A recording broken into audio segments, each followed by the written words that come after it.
Welcome beta, part number 3 and the chapter is democratic rights ninth class political. बेटा देखिए इस chapter का first introduction खत्म हो चुका है 2 में। अब थर्ड में हम बात करते हैं। ये फंडामेंटल राइट्स गिवन है, इनके आर्टिकल्स और इनमें से फीचर्स, इनके काफ़ी क्वेश्चंस बनते हैं आपके एनटीएससी में, राइट। और इन्हीं में से बेटा किसी भी कह सकते हैं राइट का डिस्क्रिप्टिव क्वेश्चन आता है आपके सीबीएसई वगैरह में, ठीक है। चलिए, India like most other democracy in the world these rights are mention in the constitution. तो इंडिया में भी हम बात करते हैं बेटा, जो राइट्स हैं वो हमारे इंडियन कॉन्स्टिट्यूशन में मेंशन है। वर्ल्ड में सभी कॉन्स्टिट्यूशन में कुछ ना कुछ राइट्स मेंशन है बेटा, अगर डेमोक्रेटिक की बात करें तो। Some rights which are fundamental to our life are given in special status. अब जो फंडामेंटल, जिनके बिना जीवन चल नहीं सकता बेटा, मूलभूत हम बोलते हैं, उनको कुछ स्पेशल स्टेटस दिया गया। हर मैक्सिमम देशों में उनको स्पेशल स्टेटस दिया गया है and they are called fundamental rights. इनको हम क्या बोलते हैं? फंडामेंटल राइट्स, ठीक है। इंडिया में कॉन्स्टिट्यूशन में पार्ट नंबर 3 बेटा, ऐसे नोट करना। आपको एक असाइनमेंट दूंगा, शायद दे दिया, नहीं तो दे दूंगा। पार्ट नंबर 3 है बेटा, ये पार्ट 3, उसमें बेटा फंडामेंटल राइट्स है। इनको मैग्ना कार्टा भी बोलते हैं। क्यों बोलते हैं? वो एक आर्टिकल है, वो हम डिस्कस करेंगे सारे आर्टिकल्स, तब उनको समझाएंगे, ठीक है। पार्ट नंबर 3 याद रखना, okay. We have already read the chapter 3 the preamble of the constitution. Third chapter में प्रेम्बल हमने पढ़ा था। It talk about the securing all citizen equality, liberty, justice. तो हमने इसकी फीचर्स पढ़ी थी, उसमें ये वर्ड्स आए थे। तो fundamental rights put this promise into effect. Founder इन्हीं को प्रॉमिस को बेटा इफेक्ट में लाता है। They are an important basic feature of Indian constitution. Indian constitution का सबसे बेसिक फीचर्स में से एक है fundamental right. You already know the our constitution provide 6 fundamental right. लगभग हमारे 6 मेन फंडामेंटल राइट्स हैं जो नीचे पिक्चर में दिए। इसके अलावा एक 31st है जो रेड्यूस हो गया, उसको भी डिस्कस करेंगे। So can you recall this? What actually do these rights mean to all ordinary citizen and let us look on this one by one. एक एक कम पढ़ेंगे। तो नीचे पहले इनको देख लीजिए बेटा। तो इस तरह का आपको डायग्राम मिलेगा, इसमें सभी आर्टिकल्स दिए हैं। तो अगर हम स्टार्टिंग करें तो सबसे पहले बेटा article 40 to 18 right to equality, right. फिर 19 to 22 राइट टू फ्रीडम। इसके बाद right against exploitation 23 to 24। Then 25 to 28 right to freedom of religion. Then 29 to 30 culture and education right. 31st बेटा आर्टिकल टू प्रॉपर्टी था, right to property, जो 44th amendment 1978 में remove कर दिया गया बेटा फंडामेंटल राइट से। अब ये सिंपल एक राइट है आपका 300A के अकॉर्डिंग पार्ट नंबर 12 में, ठीक है। यानी आपको प्रॉपर्टी का राइट है बट अब ये फंडामेंटल नहीं रहा है, ठीक है। इसको चेंज कर दिया गया। और 31 के बाद हम बात करें, लास्ट 32 है बेटा राइट टू काउंसिल रेमेडीज। ये काफी इंपॉर्टेंट है, ठीक है। इसके साथ हम थोड़ा सा ये डाटा देख लेते हैं बेटा। स्टार्टिंग में जो हमारे टोटल आर्टिकल थे 395, पार्ट 22 थे, शेड्यूल 8 थे। ये कॉन्स्टिट्यूशन का अगर हम समरी कह सकते हैं बेटा। और नाउ इनमें बहुत अमेंडमेंट बहुत ज़्यादा इंक्रीज हो चुके हैं बेटा, चेंज हो चुका है लगभग लास्ट 78 ईयर्स में। तो अब आर्टिकल है 48, पार्ट 25 हो चुके हैं और शेड्यूल बेटा 12 हो चुके हैं। तो प्लीज डाटा को एक बार नोट कर लेना, लर्न कर लेना, ठीक है। डन। चलिए अब चलते हैं फर्स्ट फंडामेंटल राइट में। तो हमने अभी डिस्कस किया था, that is right to equality, 40 to 18 article. और ये बेटा आर्टिकल जो नंबर्स हैं इनको याद करना के लिए एक लास्ट वीडियो आएगा, वो प्लीज पक्का देखना। वो आर्टिकल्स पे बेस्ड है, असाइनमेंट पे, ठीक है। The Constitution says that the government shall not deny to any person in India equality before the law and the equal protection for the laws. Not deny यानी मना नहीं कर सकते बेटा, सीधा सा है। कॉन्स्टिट्यूशन ये राइट देता है कि कोई डिनाई नहीं कर सकता, कोई गवर्नमेंट डिनाई नहीं करेगी किसी को इक्वलिटी बिफोर द लॉ या equal protection of the law. Law के अंडर सब इक्वल होंगे, सबको बराबर प्रोटेक्शन मिलेगी, right. It mean that the laws apply in the same manner to all. सबके लिए लॉ बराबर है regardless the person status, and this is called rule of law। इसको क्या बोलते हैं? Rule of law. ये आर्टिकल नंबर 14 है बेटा, आपका फर्स्ट आर्टिकल ये राइट देता है, ठीक है। Then rule of law is foundation of any democracy. ये सबसे मेन है बेटा, किसी भी डेमोक्रेसी की फाउंडेशन हम कह सकते हैं। वहाँ कानून का शासन होना चाहिए, ठीक है। It means that no person is about the law and there can not be a distinction between the political leader, government official and ordinary citizen. तो कोई लीडर हो, गवर्नमेंट ऑफिसर हो या ऑर्डिनरी सिटीजन, सबके लिए बराबर होता है, ठीक है। तो कॉन्स्टिट्यूशन तो यही कहता है, बट अलग है बेटा, रिच पीपल्स के लिए कहीं ना कहीं लॉ इजी हो जाता है, दे यूज देयर मनी, वो अलग मैटर है। बट कॉन्स्टिट्यूशन की बात है, रूल रेगुलेशन की बात है, सब बराबर है, ठीक है। Every citizen from the prime minister to small farmer in remote village is subject to the same law. No person can legally claim any special treatment. किसी को स्पेशल ट्रीटमेंट नहीं मिलेगा। जैसे हमने फ्रेंच में पढ़ा था नोबल क्लर्की, उनको स्पेशल बेटा बेनिफिट मिलते थे because of birth in that families, उनको टैक्स पे नहीं करना और कुछ ऐसा बेटा डिफरेंस नहीं होगा. Then because he or she happens to be an important person, for example, a few years ago, former prime minister of the country faced a court case on charge of cheating. तो ये इंदिरा गांधी के बारे में बेटा उनको court की hearing में आना पड़ा था. ठीक है, उन्होंने इलेक्शंस में काफ़ी चीटिंग की थी. ठीक है, तो जब प्राइम मिनिस्टर इंदिरा गांधी जैसी पावरफुल प्राइम मिनिस्टर को कोर्ट में हियरिंग केस के थ्रू आना पड़ा, तो ये कहीं ना कहीं इक्वलिटी शो करता है. The court finally declared that he was not guilty, but बाद में वो ये गिल्टी नहीं हुए, उनको साबित नहीं हो पाया उनके दोष.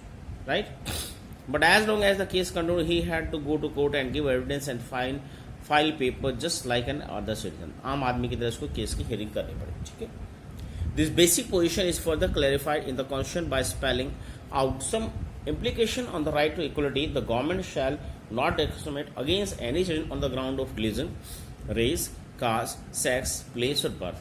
तो कोई भेदभाव नहीं होगा किसी भी बेस पे बेटा. ये हमारा आर्टिकल नंबर 15 है. ठीक है, तो किसी भी बेस पे कोई भेदभाव नहीं कर सकती सरकार. तो जिसमें ये लाइन आपको हर जगह मिलेगी, religion, race, caste, sex, birth place. Okay, every citizen shall have the access to public place.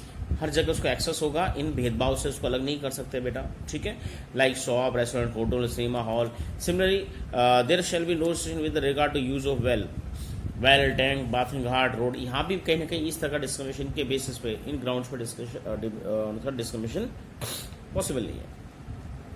Playground, place, public resorts maintained by government or dedicated to the use of general public. This might appear very obvious, but it was necessary. अजीब सा लगता है पर बड़ा necessary, क्योंकि हमने Africa में पढ़ा था बेटा, याद होगा अपार्थाइड, तो उसमें ऐसी चीजें थी बेटा. ठीक है, incorporate these rights in the constitution of our country, where the traditional caste system did not allow people from some community to access the public place. क्योंकि इंडिया में भी बेटा कास्ट सिस्टम में थोड़ा बहुत ऐसा था जिसमें कुछ पब्लिक प्लेस रिस्ट्रिक्ट थी किसी डिफरेंट कास्ट में. तो ये राइट ये काफ़ी इंपॉर्टेंट है. नेक्स्ट चलते हैं आर्टिकल नंबर 16 बेटा. The same principle applies to the public job. अब हम जॉब की बात करें, अपॉइंटमेंट्स की बात कर रहे हैं, तो ये भी आर्टिकल 16 है. All sin have the equal opportunity. सबको बराबर अपॉर्चुनिटी मिलेगी matter of relating the employment and appointment into any position in government. तो गवर्नमेंट कभी भी बेटा भेदभाव नहीं कर सकती जॉब ऑक्यूपेशन में. ठीक है, no citizen shall be discriminate against any made eligible for the employment. किसी को एलिजिबल साबित नहीं कर सकते आप किसी एक खास कम्युनिटी के बेस पे कि आप उस कम्युनिटी से लैंग्वेज से. जैसे सिन्हालाज का था, उन्होंने सिन्हालाज को प्रेफर किया था बेटा जॉब्स वगैरह हर जगह, तो ये पॉसिबल नहीं. आर्टिकल 16 इसको रोकता है. ठीक है, you have read in the chapter 5 the government of India provide reservation for schedule caste. अब इसका एक देखिए अपोजिट भी है reservation.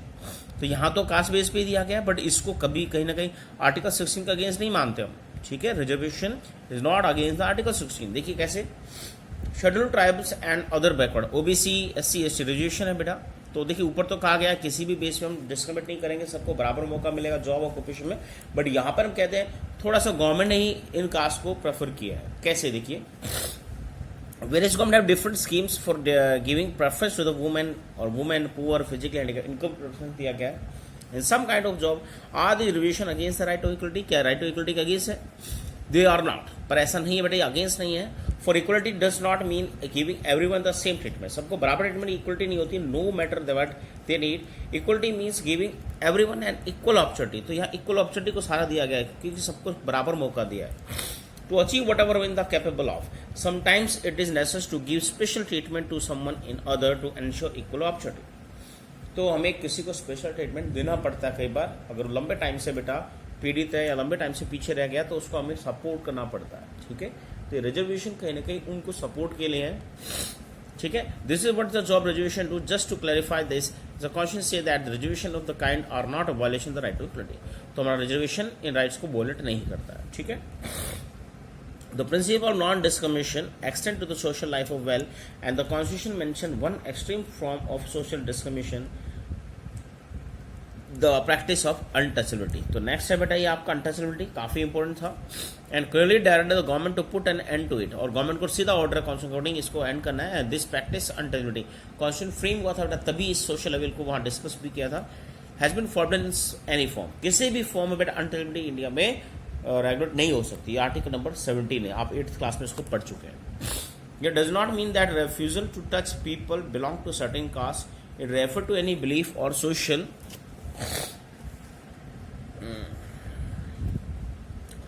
practice which look down upon the people on account of their birth with the caste and label.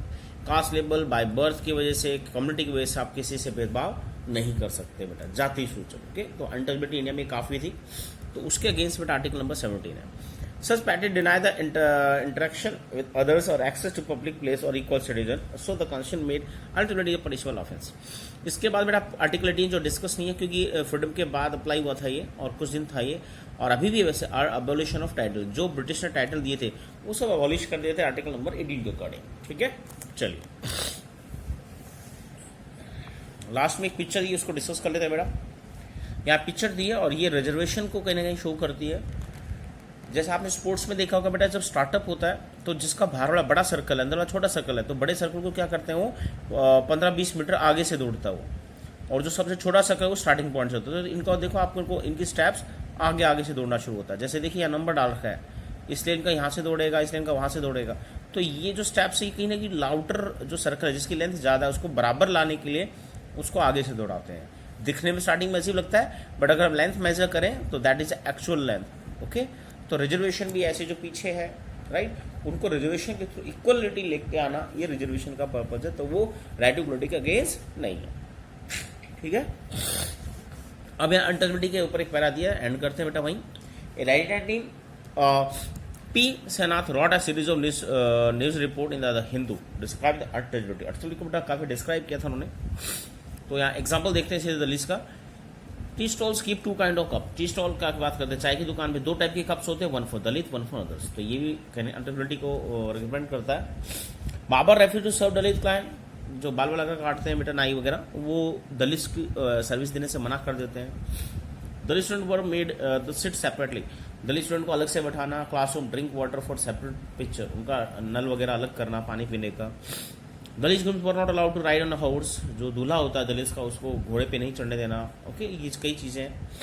Dalit were not allowed to use common hand pump, और if they did the hand pump was wash to purify, उसको गंगा जल से धोना। तो ये कुछ ऐसे examples दिए जो हमारी रूढ़िवादी व्यवस्था, पुरानी ऑर्थोडॉक्स सोसाइटी में चीजें अवेलेबल थी। ठीक है बेटा, नेक्स्ट पार्ट में करेंगे राइट टू फ्रीडम। और बेटा ये 2 फर्स्ट है, काफी इंपॉर्टेंट है, right to equality, right to freedom, तो इनको प्लीज थोड़ा ध्यान से करना। ठीक है, ओके, थैंक यू।